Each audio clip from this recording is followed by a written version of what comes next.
আপনার এই কথা থেকে বোঝা যাচ্ছে আপনি মানুষের প্রতারণামূলক আচরণে হতাশ হয়ে পড়েছেন। এটা খুবই স্বাভাবিক যে মানুষের খারাপ আচরণে আমাদের মন খারাপ হয়ে যায়। তবে সব মানুষ কিন্তু এক নয়। পৃথিবীতে যেমন খারাপ মানুষ আছে, তেমনি ভালো মানুষের সংখ্যাও কম নয়। এখানে কিছু বিষয় তুলে ধরা হলো।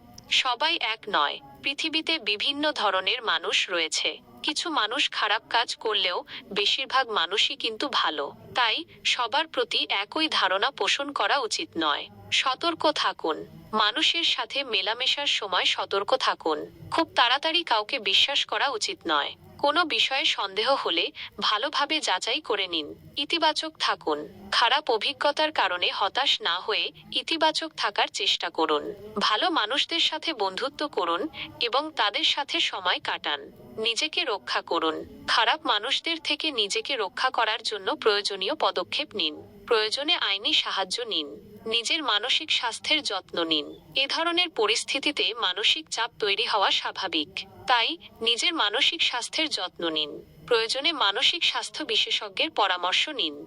মনে রাখবেন, জীবনে খারাপ অভিজ্ঞতার পাশাপাশি ভালো অভিজ্ঞতাও থাকে। তাই হতাশ না হয়ে সামনের দিকে এগিয়ে যান।